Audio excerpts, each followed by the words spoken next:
خوشامدید رمضان، رحمتوں، برکتوں اور مغفرتوں کا مہینہ۔ بسم اللہ الرحمن الرحیم۔ الحمدللہ، ایک بار پھر اللہ تعالیٰ نے ہمیں اپنی بے پایا رحمت سے نوازتے ہوئے رمضان المبارک کا بابرکت مہینہ عطا فرمایا ہے۔ یہ مہینہ صرف بھوک اور پیاس برداشت کرنے کا نام نہیں، بلکہ دلوں کی اصلاح، روح کی پاکیزگی اور اللہ تعالیٰ کے قریب ہونے کا حسین موقع ہے۔ رمضان دراصل ہمیں یاد دلاتا ہے کہ زندگی کی اصل کامیابی دنیاوی مال و دولت میں نہیں بلکہ اللہ کی رضا میں ہے۔ یہ وہ مہینہ ہے جس میں نیکیوں کا اجر کئی گنا بڑھا دیا جاتا ہے، گناہوں کو معاف کیا جاتا ہے اور بندوں کو جنت کی خوشخبری سنائی جاتی ہے۔ رسول اکرم صلی اللہ علیہ وسلم یعنی حضرت محمد صلی اللہ علیہ وسلم رمضان کی آمد پر صحابہ کرام رضی اللہ عنہم کو خوشخبری دیتے اور فرماتے کہ تم پر ایک عظیم مہینہ سایہ فگن ہونے والا ہے، جس کی ایک رات 1000 مہینوں سے بہتر ہے۔ یہی وہ مہینہ ہے جس میں قرآن کریم نازل ہوا، جو انسانیت کے لیے ہدایت کا سرچشمہ ہے۔ رمضان کا اصل مقصد، رمضان کا سب سے بڑا مقصد تقوی پیدا کرنا ہے۔ تقوی کا مطلب صرف ظاہری عبادات نہیں، بلکہ دل کی کیفیت کا بدل جانا ہے۔ زبان جھوٹ سے بچ جائے، آنکھیں برائی سے رک جائیں، دل حسد اور نفرت سے پاک ہو جائے، اور انسان اللہ کو ہر لمحہ یاد رکھنے لگے۔ جب یہ کیفیت پیدا ہو جائے تو سمجھیں کہ رمضان کی روح ہمیں نصیب ہو گئی۔ رمضان کی تیاری کیسے کریں؟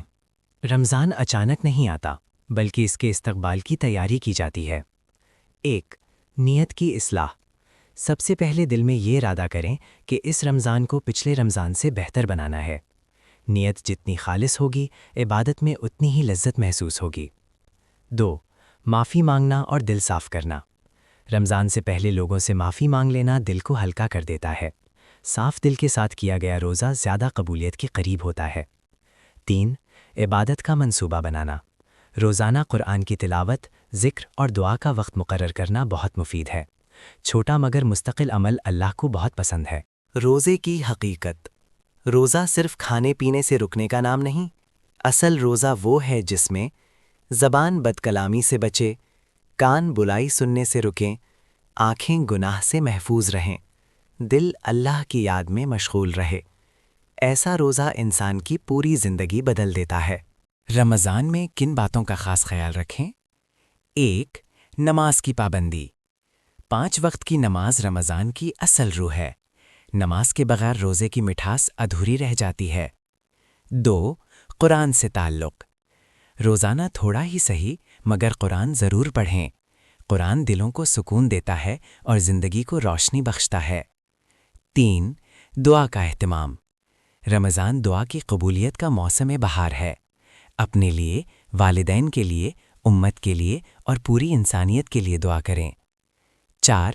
صبر اور برداشت۔ روزہ ہمیں صبر سکھاتا ہے۔ اگر کوئی سخت بات بھی کہہ دے تو مسکرا کر خاموش ہو جانا ہی اصل کامیابی ہے۔ 5. سخاوت اور خیرات۔ رمضان میں کسی بھوکے کو کھانا کھلانا بہت بڑی نیکی ہے۔ چھوٹی سی مدد بھی اللہ کے یہاں بہت بڑی بن جاتی ہے۔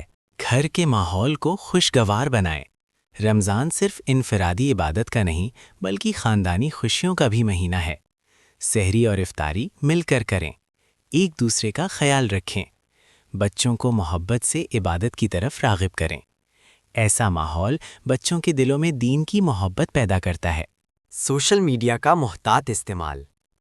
آج کے دور میں وقت کا بڑا حصہ موبائل پر گزر جاتا ہے۔ رمضان ہمیں سکھاتا ہے کہ غیر ضروری چیزوں سے بچیں، فائدہ مند دینی مواد دیکھیں، وقت کو عبادت میں لگائیں۔ وقت کی حفاظت ہی اصل کامیابی ہے۔ آخری عشرے کی اہمیت۔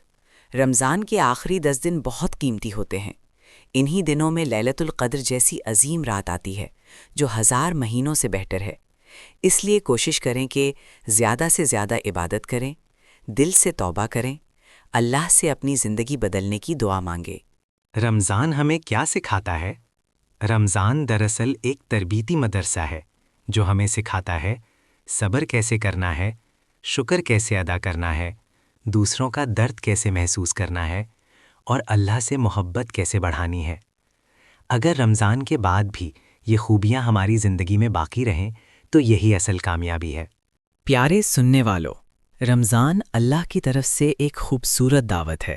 یہ مہینہ ہمیں موقع دیتا ہے کہ ہم اپنی غلطیوں سے واپس پلٹ آئیں، اپنی رب سے تعلق مضبوط کریں اور ایک نئی پاکیزہ زندگی کا آغاز کریں۔